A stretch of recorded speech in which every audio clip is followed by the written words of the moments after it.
welcome back. It's the Muzzle podcast. I'm Josh, your host, and I'm here with my co-host Brian, as every week. Hello, Brian. Yo. Next month we've got Radio Made Easy coming in. They're going to be here the 5th and 6th. They're going to do the basic Zero to Hero radio course. Please join us for that. Evan does an awesome job. He comes 3 times a year, and it is great. He comes to the shop, to be more specific. So KJ, Kim Kamikaze, will be here the 19th of July, and she will put on her 2-day all-female CCW course. Really looking forward to that. She's really an awesome instructor. Really looking forward to supporting her and starting a business relationship with her. So yeah, so we were talking a little bit before we got started here about current events, so we might as well just jump right into current events. Next week, I think Brian will be gone. You're going to where? Florida, like West Palm Beach. I bet you Florida is the first place that Iran's gonna nuke. It's kind of out there. It's kind of out there. They're like, let's how can we kill the American spirit? They're like, Disney World. I don't think that Disney World. Let's nuke Disney World. I don't think that I mean, they're going to be going back and forth like we were just talking. It'll just be like back and forth. Well, you know, you and I were talking like text today, through text. What do you think? What's your predictions about what's actually going to, happen on the world stage? I definitely think that there's going to be this rocket fire back and forth to each other, because that's what they like to do over there. It's pretty cheap and effective for them to kind of harass each other with rockets. But like if they were really set on doing something bad, it would be some kind of dirty weapon that they would, load into a small truck or a shipping container or box or something like that. Ship it Iranians, somewhere. you mean? Yeah, ship it somewhere and into the interior of North America. Wouldn't have to be the United States, but like somewhere with a soft border like Mexico or Canada or something like that. Get it inside there and detonate that, and put a bunch of like either dirty radiation up in the atmosphere or some kind of chemical weapons. Well, I showed you that little video of all that stuff that they were finding coming Ebola in and out. Yeah, all that AIDS and Ebola and all this stuff that they were finding in all these shipments. I mean, it's not really the greatest time like on the world stage right now to be messing with people. And I'm not super happy with like Israel just like starting with kind of not without, you know what I mean? Like I mean, it's a preemptive strike, right? So like they thought that they had enough nuclear weapons or technology or fissionable material to make like 15 nuclear weapons is what they were saying. But these preemptive strike things just stir the pot. I have no background. That still works. I have no background in any kind of geopolitical anything. I don't have any information either to necessarily make it so that I would know anything about this stuff. But other than to say all these preemptive strikes on things seem to just agitate things more and more, and we go in and we never find whatever they were talking about. You know what I mean? Like George Bush and the weapons of mass destruction. And I'm not saying that stuff doesn't exist, but I think that there needs to be a little bit more proof before we like. Yeah, but didn't Iran come out and say like, "Hey, we're"? Yeah, I mean, I know that they were working on that kind of stuff, but I think.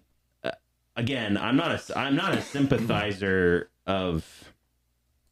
I guess I'm not a sympathizer necessarily of the policy where we just say preemptively go into countries and say, hey, we think that you're doing something. We assume that you're doing something, and then we spend a bunch of time, a bunch of lives, a bunch of money, into a proxy war.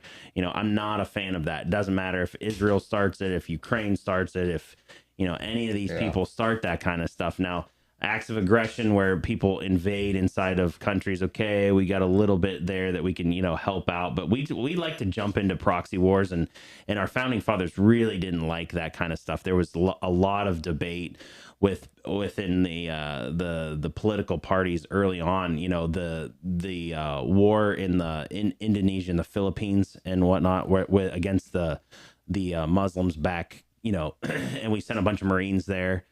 from the halls of Montezuma, to the shores of Tripoli. yeah. Like that all has to do with that time period.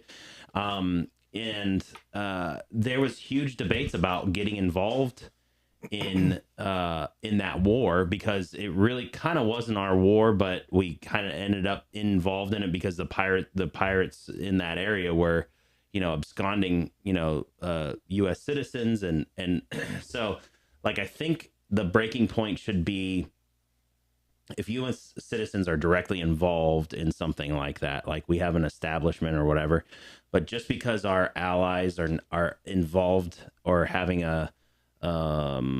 they think that they need to do something doesn't mean that they should drag us into something like that. You know what I mean? So I don't think, but on the other hand too, the Iranian, the Ayatollah, the old guy, Santa Claus, the Muslim Santa Claus that was the turban wearing. Yeah. He's not a good dude either. You know what I mean? So it's like, what is he the equivalent to? What was he, like the Pope? So so like he would be a mix of the Pope and the president all in the same time. They believe in the caliphate. So the caliphate, you've heard that word, I'm sure. I've heard the word. Yeah. I don't. So the caliphate is basically a theocracy. So it blends religion and statehood together, right? So that's how we got like a lot of monarchies in Great Britain. That's how a lot of the old European systems used to work. And even the Pope for a long time, from the Vatican was, sending the Crusaders off into battle, right? And Peter's getting all jazzed up about that. He's like gonna get his helmet on here pretty soon. Do you think that somebody knew though, like here? That was going to happen? Sure. I mean, I guarantee you that there was some kind of alert. But like they call. said, yeah, but they said that they weren't directly, Trump said that he wasn't directly involved, like supporting it or anything like that.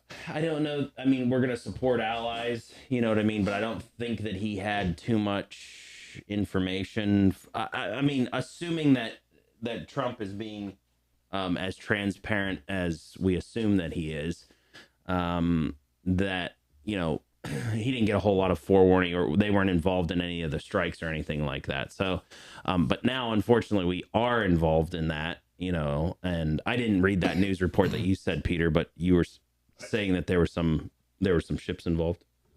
I just heard it on the news. Well, the ships involved were shooting down. Like defense system. The Iron Dome. Yeah. They were I mean, I'm sure. I don't know what. Could you see this turning into like a full scale? Yeah, I mean, I believe that that's always a possibility. War between Israel and like. So like, yeah, you think about all the world wars and how they started.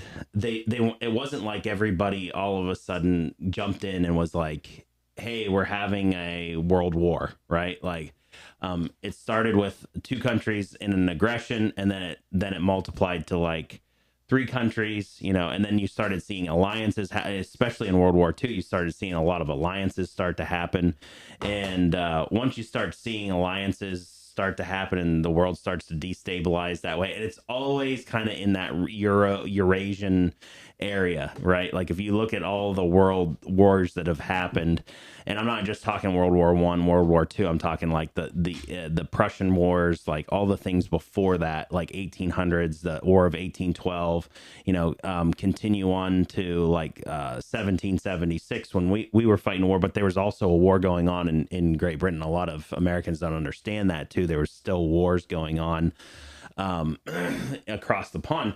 So like if you think about the world wars and how they start, it's always like this, right? Like you have kind of a longer 2-country war, and it doesn't get snuffed out, and then it starts to increase and increase and increase and increase, and maybe we're the ones that started it, because like if you think about it in a timeline continuum, we really haven't pulled out of Iraq and Afghanistan until like just a couple years ago. And as soon as we did that, the Ukraine conflict started. So it's almost like if we look back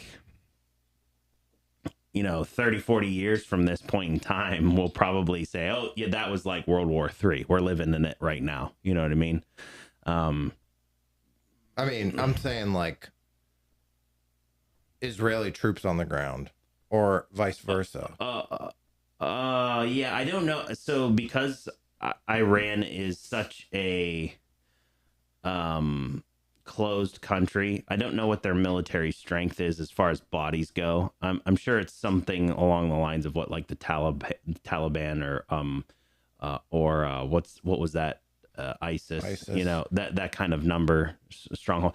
But it was funny. I was talking to Sonny. We were talking about all the training stuff here at the shop, and we were just talking about how people take so much in a big serious way. They take learning how to shoot a pistol and a rifle and a shotgun and stuff like that. That's all like turning into just basic home defense stuff now.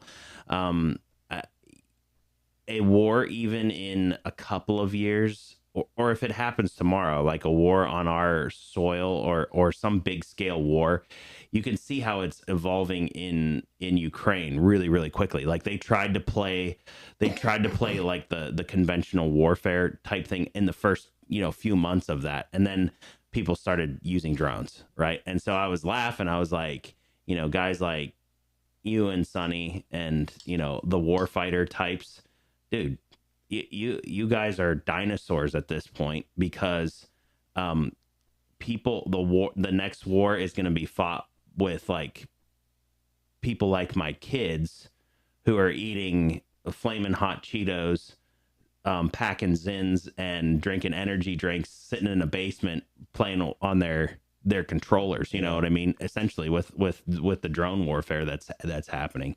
There was an interesting documentary they put on, you can watch on YouTube. I think it was AP put it out, or Vice News put it out, about drone warfare in Ukraine. Go back and watch that. It's like a really interesting thing. They just basically load up all these drones on a truck, and the drone team goes into a bunker underground. They fly them, and they just fly them all day with murder people. And fucking a guy like you walking across the field. Yeah, I mean, I'm sure there is firefights over there still. But... Oh yeah, 100%. I'm just saying like, how much of it is shifted now. You know, like I think you probably saw on Instagram like those Ukrainian soldiers walking through those wheat fields, and their feet are just like completely tangled in that fiber optic cable, because they're running those fiber optic drones now, because you can go so much further with better connection on like a little tiny fiber optic wire that you could just string, thousands and thousands of meters of that, and have like a perfect connection. It was kind of funny that I did watch one of those Ukrainians like hide in a ditch, and like the drone was like past him, and he walked out with a pair of scissors and clipped the thing. And it was like boom, because it lost connection. I mean, also the global war on terror, I think you're fighting more of like a guerrilla warfare with people who, I can't speak for Iraq, but I know where Iraq's more modernized a little bit, but over where we were and the whole country really, besides Kabul, you're fighting like people who, Sand people. Yeah, they're Sand like, people they don't from even Star know Wars. what fucking year it is. Seriously, like we'd ask him, like, how old are you? Somewhere between 50 and 60. It's like, what? What? Is that where your balloon animal career started with birthdays? Brian can make you a balloon animal for your birthday. Like nobody knew their age or like anything. It was like, but I think that, with these modernized countries, you're gonna have more modernized warfare and technology. Yeah. I could not. Like if we went back to fight ISIS, because supposedly they're making a fucking comeback, it would again be like, us pounding the piss out of fucking ISIS, whether it's, Yeah, I mean maybe, but in the same token, they may have some drone activity. You never know. That I mean that is the thing. Like drones are so cheap for people to buy and use. I mean, look at Amazon. You can Dude, get on you can there. get on Amazon Yeah. and buy 100 drones. If you had a couple grand, you could be a freaking warlord in a small area. The whole situation with Iran and Iraq, or Iran and Israel and the whole Middle East, all that stuff is very possibly leading up to another world conflict that I don't really want to be involved in. Like, do you want to fight another war, Brian? No, but Yeah, you're a little I'm younger getting than old, me. dude. I'm getting old. You're younger than me though. You're 36, right? 37. 37. Oh yeah, you just turned 37. I don't know your birthday, Peter. I can't remember it. What is it? Columbus Day, buddy. October 12th. Oh yeah, that's right. Because your son and I, and just so everybody at home knows, Peter called my son a MFer tonight, and it's the funniest thing. Peter runs it. I didn't want to call him that. I know you didn't want to. It was just because he scared you, but he ran into the shop here and his eyes were huge. He's never been called anything like that before. He's like, Peter just called me the F word.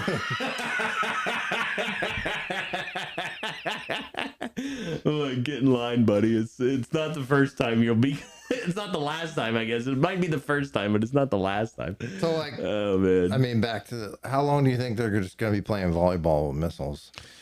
Oh, who knows?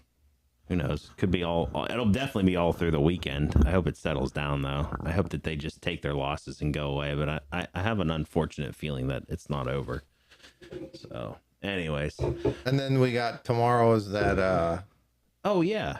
what is that? The What do they 14th. call it? No King's Day or something? Yeah, no kings, right? Like, you guys are morons. Like, I hope that whoever's listening to this and feels like they need to express themselves tomorrow, I hope we get run over by a fucking bear cat or something like that. Sonny and Evan, if you're listening, please run over our viewership if they're out there. I give you permission. You guys tuned in for it. But yeah, I mean, everybody's all wound up about this. The fact that Trump's doing exactly what we A, voted for, and B, said that he would do. Yeah, he's supporting all these illegal aliens. It's not like these guys are the cream of the crop. Sorry, there's just scummy, bad, unintelligent people in the world, and America's always been a great place of opportunity for people that are born and raised in poverty, that are good people, that are smart, that are motivated, that are like contributors to society. Come here, make our society better. But then they my always little like, rain cloud. point the fingers of like, we're as Republicans the violent ones and the guns and this and that. It's You like, haven't seen violence. Yeah, it's not. These guys haven't seen violence. They don't. Fucking people act like animals. Exactly. America has always been the harbor of the best, right? And now, if you were born here and you're not the best, like, I get it. Okay. But it is a privilege to live here. I've been all over the world. You've been all over the world. Most people live in abject poverty with no hope of getting outside of that. That's unfortunate that you were born in that. I do believe that there's a heaven. I do believe that people will be redeemed one day because they can't make it out of that stuff. But America is not heaven, right? Like, it's not. It's a place, right? And it is a place of opportunity. And if you want to have that opportunity, you need to like fight your way here. You know what I mean? Come legally. That's all they're asking. And by fight your way here, I mean take the necessary steps. Use your brain. Exercise. Contribute stuff to make it better. Not just don't show up. Just don't like. We're not a welfare state. They're like waving the Mexican flag or whatever. It's like, yeah. If you feel that way, just go back. Like, I don't. Yeah. I just, if you love Mexico so much, go make it a better place. Correct. Yes. Like, and that's the other thing that like I've always said to people that when we've had talks or debates or anything like that is, if you love a country so much, which I get, I love America. I've been, like I said, I've been all over the place. I love America. I love our landscape. I love the people here. I love the diversity here. I love the all the systems that are put in. There's a lot of stuff that I love about America, you know, and so I want to stay here and I want to raise my family here and I want to indoctrinate people to be Americans that live here. You know what I mean? But if you love Mexico and you love the landscape, and I get it, like other people are not me and they love their homeland. They love other things, make it better. And America is here to help that, you know, rising tides raise all ships, you know, like I always say that to people, and it's really, really true. So, like, if you want to have what America is, turn your country into a better place in America, or come here and assimilate to our lifestyle, our language, our ideology, all of those good things. So come here legally, correct. You know. So, and some people come here under asylum, you know what I mean? And we are the most generous. We are the most generous country in the entire world.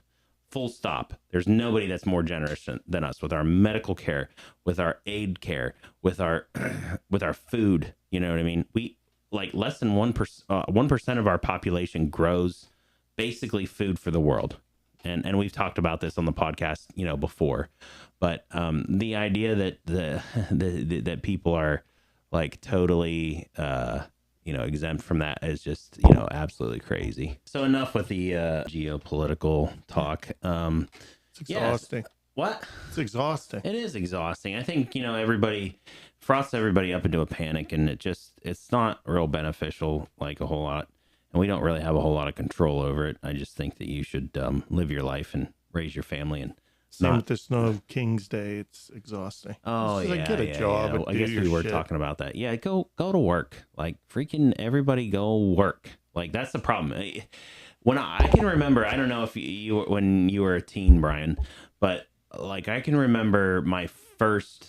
I helped out on farms. I had a job when I think my first job was like 12 or 13. And it was unloading trucks at the seed plant up the road. And I remember my first real job that I got on my own, that I wasn't being paid like under the table or something like that, was at the slaughterhouse. And I was it was the summer of my 8th grade year. I rode my bike down there every day to try to get a freaking job, because it was one of the only places I could work as an under 16. and I begged the guy to give me a job. I don't know. Was that the same way with you? My first job was, it was at the, remember the old school movies in Meadville? Yeah. Right downtown there. Yeah. I stuffed myself in that little glass section. Like, how old were you? 15. 15. Yeah. Yeah. I mean, but you probably had to fight a couple other people. The only way I got in is because my stepdad knew the owner. Yeah. You probably would have had to fight other people. Nobody wants to fucking work now.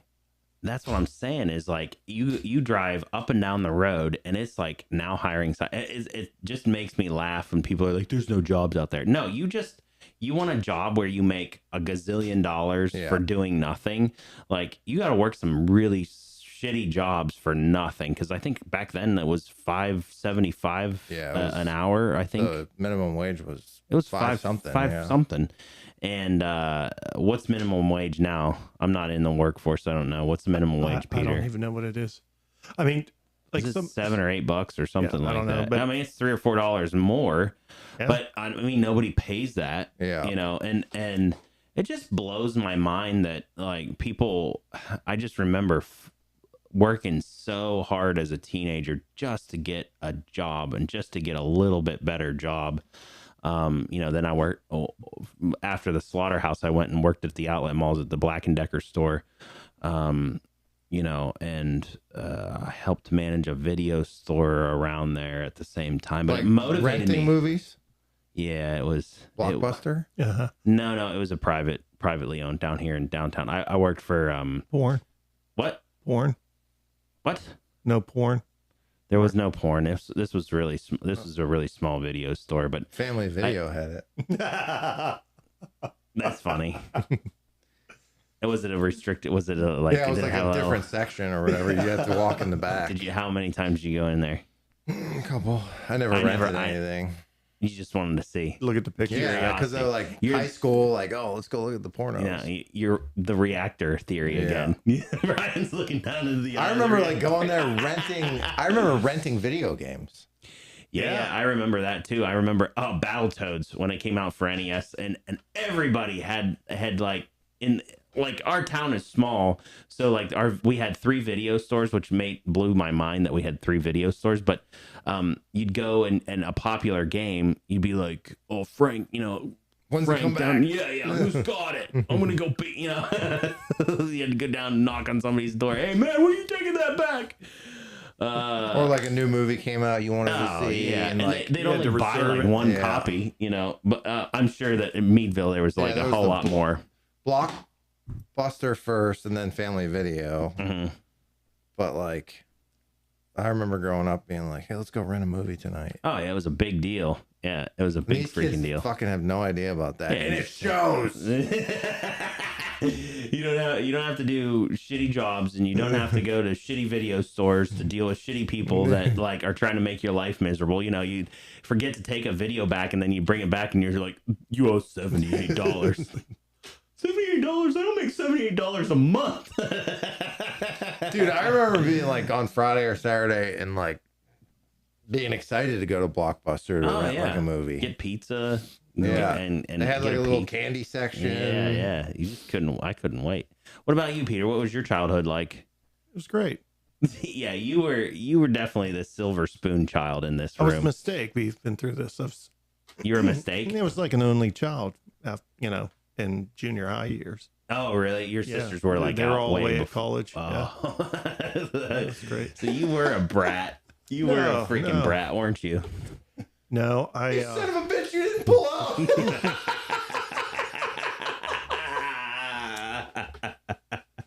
No, I did. Was it that a moment of passion?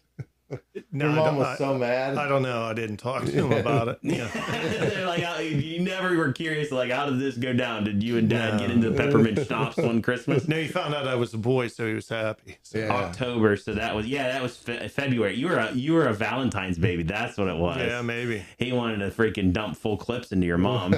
Yeah. What was your dad's name? Harry. Harry, that's Harry. I'm pregnant. That's a sweet. But like, I assume there was Blockbuster and all that stuff. Yeah, I mean, we spent most of the time, on bikes, and then but like at night, like I'd have friends sleep over or whatever. Like we're out Miami all day. Vice was big on Fridays. Remember Miami Vice? That was way before me. Yeah, dude. People don't even go to the movies anymore. No, man. Yeah, I know. Judah, no, I took Liberty. I took Liberty out. What did she want to watch? Moana 2. We went to the theater up in Meadville, and I paid for the like the nice seats up front. The recliners. And there's like 3 people. Dude, nobody goes. I was like, I shouldn't have paid somebody. I should have just walked and sat in those chairs and not paid the $10 a ticket more or whatever it was. Dude, it's unbelievable. Yeah. I mean, because everything now is at your house. Yeah, it's boring, and we're getting more insulated and more. I mean, we all, I know we all 3 look forward to the podcast every week because it's like the time that we get to get together. It's a kind of a lost culture thing that, getting together, having meals or, I couldn't wait, in wrestling when we would cut weight and then we'd weigh in. And then it was like, let's, we're going to go down to the lube. We're going to go, to Eaton Park. We're going to stay up all night and freaking eat pancakes until we, puke out our nose. Like none of that stuff. I can remember all that stuff. And I don't know that if kids don't do that anymore.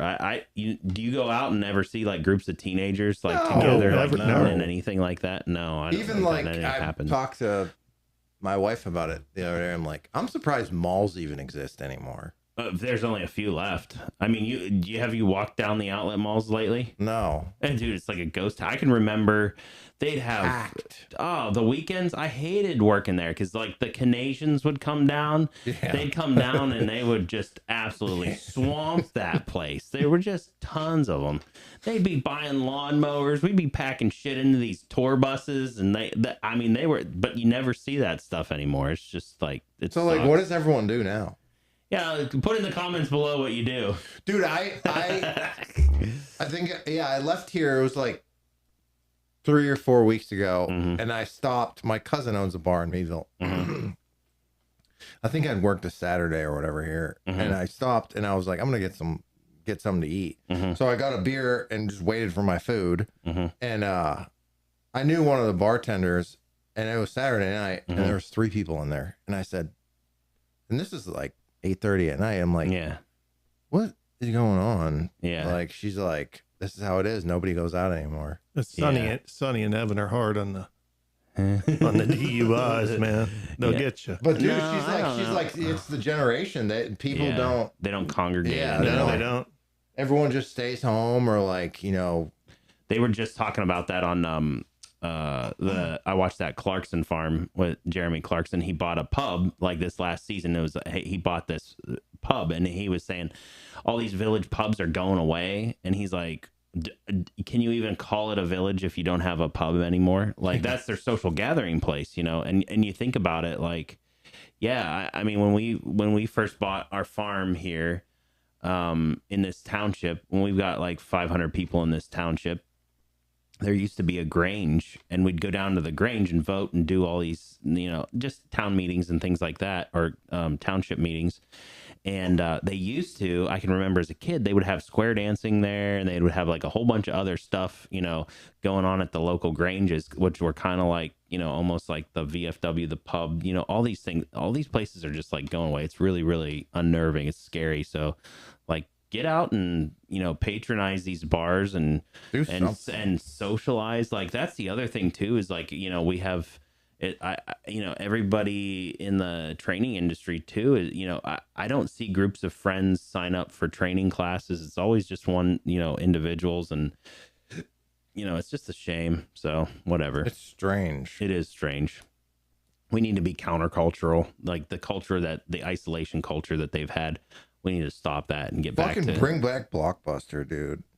Make them go rent their movie. I think that's a lost cause, Brian. I think we'd let the genie out of the bottle. Kmart gone, Blockbuster gone. Peter, what from your childhood do you wish like store that was still open? It was Hex and Sharon. Get your you get like your hunting license. They had fishing equipment. It was like an outdoor store. No, it was like a hardware. All the hardware stores had like a gun shop in it. But remember the one in Mercer used to? They used to sell like mad guns at Walmart too, right? Yeah, they still have some here and there. They still do stuff.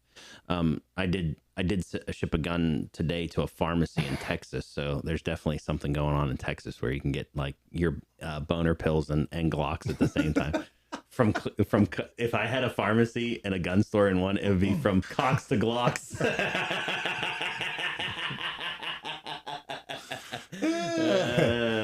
That's funny. Yeah, I think I just make myself laugh, I think, most of the time. Yeah. But like a lot of people. Shut up, Peter, you call my kid the F word today. A lot of people like just sit on their phone and go on and like stream. I don't know. I don't yeah.